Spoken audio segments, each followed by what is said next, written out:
विद्यार्थियों, आज हम लोग बात करेंगे निर्देशांक ज्यामिति। चूँकि आप लोग को पिछले हम वीडियो में ढेर सारे वीडियो हम लोग अपलोड किए हैं त्रिकोणमिति का। हम लोग इससे पहले जब हम क्लास स्टार्ट किए तो त्रिकोणमिति ही हम लोग शुरू किए। त्रिकोणमिति मेरा कल ही चैप्टर समाप्त हो चुका है। मेरा जो पिछले वीडियो नहीं देखे हैं त्रिकोणमिति का अवश्य देखें। और आज हम लोग शुरू करेंगे एक नया चैप्टर, एक नया अध्याय। उस अध्याय का नाम है निर्देशांक ज्यामिति। हम लोग बोर्ड पर लिख चुके हैं। निर्देशांक ज्यामिति को तीन नाम से जाना जाता है। निर्देशांक ज्यामिति को हम नियामक ज्यामिति भी बोलेंगे और विश्लेषणात्मक ज्यामिति के नाम से भी इसे जानते हैं। इसे 3 नाम से जानते हैं और इंग्लिश में इसको कोऑर्डिनेट ज्योमेट्री भी बोलते हैं। ठीक है, तो हम लोग आप लोग को समझने के तौर पर हम लोग पहले ही लिख दिए हैं बोर्ड पर। तो देखिए, निर्देशांक ज्यामिति कहते हैं किसको है, तो आप लोग कॉपी और कलम निकाल के रखेंगे और बारीकी ढंग से, बिल्कुल ढंग से लिखेंगे। इसको कॉपी पर लिख के नोट्स बनाते चलेंगे। तो चलिए परिभाषा लिखेंगे। निर्देशांक ज्यामिति की परिभाषा लिखेंगे। गणित की वह शाखा, गणित की वह शाखा, गणित की वह शाखा जिसमें गणित की वह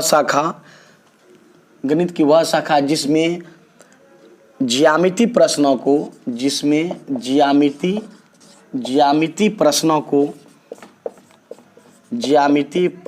को बीजगणित के माध्यम से,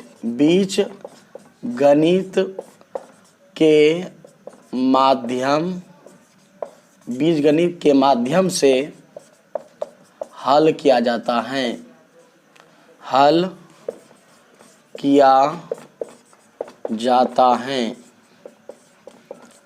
उसे हम लोग क्या कहते हैं? निर्देशांक ज्यामिति। निर्देशांक ज्यामिति, उसे हम लोग क्या कहते हैं? निर्देशांक ज्यामिति कहते हैं, ज्यामिति कहते हैं। ध्यान से देखेंगे, उसे हम क्या कहेंगे? निर्देशांक ज्यामिति कहते हैं। तो देखिए, निर्देशांक ज्यामिति में ढेर सारे बात आप लोग पढ़ेंगे। पहले मेरा कोई भी चैप्टर हम लोग पहले शुरू करते हैं तो उसका बेसिक कॉन्सेप्ट जरूर हम डालते हैं। बेसिक कॉन्सेप्ट हम लोग पहले 1-2 दिन हम लोग 1-2 वीडियो के साथ हम लोग पढ़ेंगे। इसके बाद हम लोग चैप्टर की ओर बढ़ेंगे।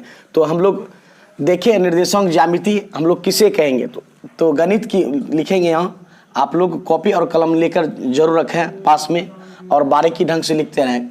गणित की वह शाखा जिसमें ज्यामिति प्रश्नों के, यानी ज्यामिति प्रश्न क्या हुआ, जैसे अल्फाबेट के रूप में, यानी XY के रूप में, 2x प्लस जितने भी हैं, ये ज्यामिति बीजगणित हुआ। ये बीजगणित के माध्यम से, इसको अलजेब्रा के रूप में, अलजेब्रा मतलब क्या हुआ? अलजेब्रा मतलब हुआ बीजगणित।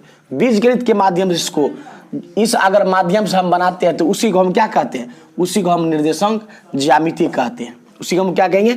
निर्देशांक ज्यामिति कहते हैं। तो हम लोग बात करेंगे इसमें निर्देशांक ज्यामिति में भुज के बारे में। भुज किसको कहेंगे और कोटि किसको कहेंगे? तो हम लोग पहले लिखेंगे भुज के बारे में। हम लोग लिखेंगे भुज। भुज लिख के डैश देंगे। भुज लिख के क्या करेंगे? डैश देंगे। भुज लिख के क्या लिखेंगे? डैश देंगे। लिखेंगे इसकी परिभाषा, भुज की परिभाषा लिखेंगे। किसी बिंदु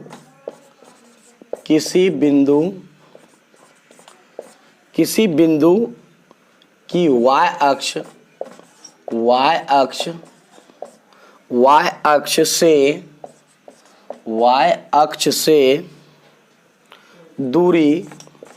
अक्ष से दूरी उस बिंदु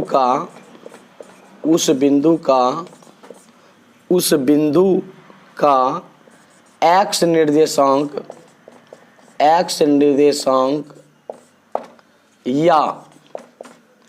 निर्देशांक या इसी को हम क्या कहते हैं? भुज कहते हैं। इसी को हम क्या कहेंगे? x निर्देशांक या भुज कहेंगे। अगला देखेंगे कोटि। कोटि किसको कहेंगे? कोटि की परिभाषा लिखेंगे। हम स्टार मार देते हैं सभी में।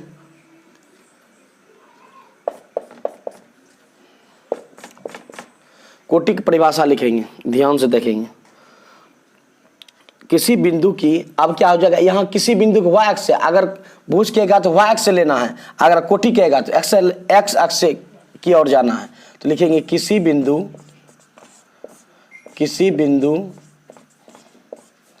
की x अक्ष से दूरी उस बिंदु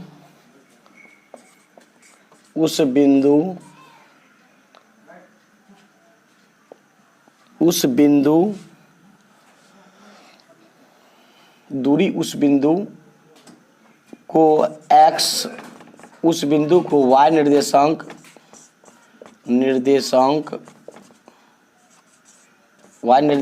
या कोटि कहलाती हैं।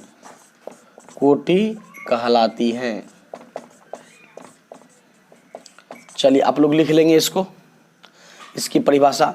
देखिए भुज की अगर बात कहें, अगर भुज कहेगा तो भुज मतलब यही समझना आप लोगों को, भुज मतलब हुआ x, अगर कोटि कहेगा तो कोटि मतलब क्या हुआ y। ये सब छोटी छोटी बात आप लोग कॉपी में उतारते चलेंगे, छोटी बातों को जरूर आप लोग कॉपी में उतारते जाइए, जो कि आगे चलकर आपको काम देंगे। तो लिखेंगे भुज के बारे में। भुज किसको कहेंगे, x अक्ष को हम क्या कहेंगे, भुज कहेंगे, y अक्ष को क्या कहेंगे, कोटि कहेंगे। x को हम भुज कहेंगे और y को क्या कहेंगे, कोटि कहेंगे। चलिए आप लोग उतार लीजिए।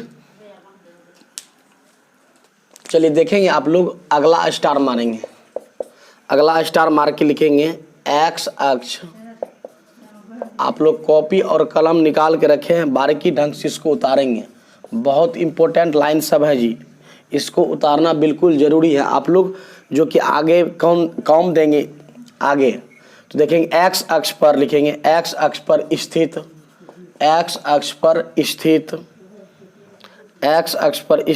किसी बिंदु का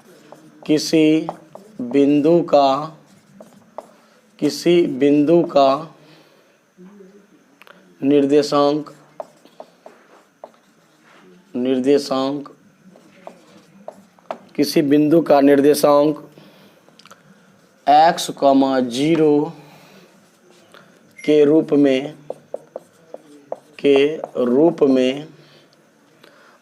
में होते हैं। x अक्ष पर स्थित किसी बिंदु का निर्देशांक, अगर कहेगा x अक्ष पर, ऐसा क्वेश्चन कहा जाता है, वहां पर कहा जाएगा आपको क्वेश्चन में कि x अक्ष पर निर्देशांक क्या होगा। x अक्ष पर निर्देशांक जो है x, 0 के रूप में होता है। दूसरा स्टार लिखेंगे y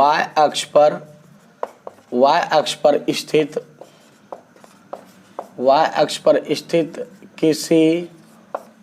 किसी बिंदु का निर्देशांक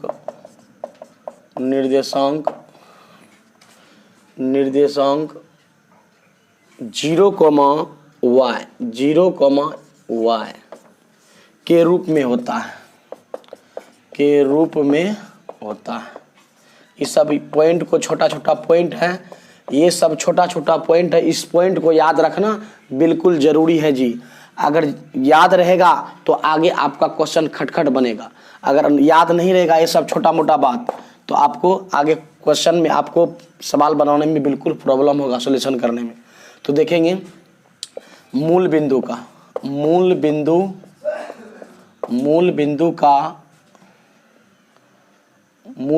का नियामक या निर्देशांक, नियामक बोलिए या निर्देशांक क्या होता है। मूल बिंदु का नियामक किस रूप में होता है, 0, 0 के रूप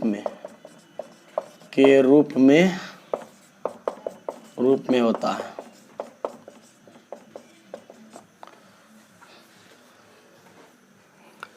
मूल बिंदु का नियामक क्या होता है, x 0, 0 के रूप में होता है।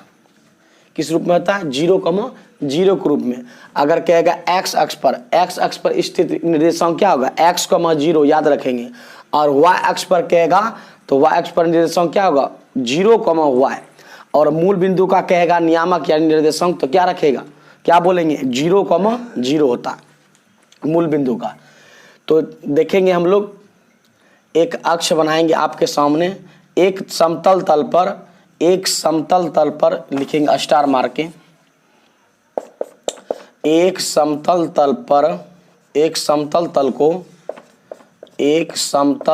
तल को चार भागों में बांटा जा सकता है।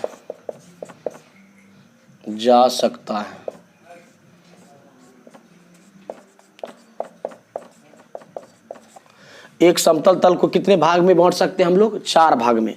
तो चारों भाग हम लोग देखेंगे। इसको हम लोग क्या कहते हैं? एक्स अक्ष।